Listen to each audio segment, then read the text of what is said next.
Sir, apart from இதுக்கு தாண்டி ஒரு கேள்வி, அது ரிலேட்டடான ஒரு கேள்வி நான் பொதுவா உங்கள்ட்ட கேட்க விரும்புறேன். பொதுவா வந்து ப்ரீ வெட்டிங் ஃபோட்டோ ஷூட் அப்படிங்கிற பேர்ல துரதிர்ஷ்டமான விஷயங்கள்லாம் நடக்கிறதா இப்ப நெறைய விஷயங்கள் நம்ம பார்க்குறோம். Instagram எடுத்தாலும் சரி, YouTube எடுத்தாலும் சரி இதெல்லாம் பார்க்குறோம்.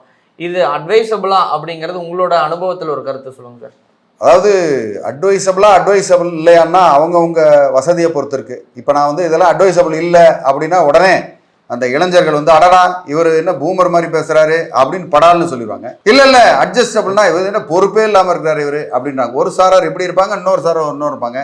இன்னொரு சாரார் சுத்தம் யார் கேட்டுக்கிட்டு போனா என்னப்பா ஏதாவது இருந்துட்டு போறாங்க அப்படின்னு விட்டுருவாங்க. பொதுவாகவே ப்ரீ வெட்டிங் ஷூட்ன்றது வந்து ஒரு மெமரபிளாக இருக்கிறது. நம்ம திருமணத்திற்கு முன்னாடி நம்ம வந்து எவ்வளோ இப்படியெல்லாம் இருந்தோம், இப்படி பண்ணோம் அப்படின்னு சொல்லி நம்ம ஒரு மெமரபிளாக ஒரு 10 வருஷம் இல்லை 20 வருஷம் இல்லை பேரம்பத்தி பார்க்கும்போது பாடுறா தாத்தா பாட்டி இப்படி இருந்தோம்னு காமிக்கிறது தான் அது. அதை இப்படி இருந்தோம் அப்படின்னு காமிச்சா அவங்க வந்து எப்படி முகம் சுளிப்பாங்களா இல்லை எப்படி இருப்பாங்கன்னு பார்த்துக்குங்க. எதிர்காலத்தில் 10 வருஷம் கழிச்சு நம்ம இருந்தோம்னா எப்படியெல்லாம் இருக்கும் அப்படின்னு பார்த்துக்கிட்டு அதை செய்கிறது தான் அதில் புத்திசாலித்தனம் சால சிறந்தது.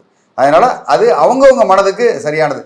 அடுத்தவங்களுக்கு தொந்தரவு கொடுக்காம எதை செஞ்சாலுமே அது சட்டப்படி செஞ்சாங்கன்னா அது லீகலி கரெக்டுன்னு தான் நம்மளால் சொல்ல முடியும். தவிர மாரலி கரெக்டாக இல்லையான்றது வந்து அந்தந்த குடும்பம் அவங்கவுங்க சூழ்நிலைக்கு ஏற்றபடி நீங்கள் எடுத்துக்க வேண்டியதான்.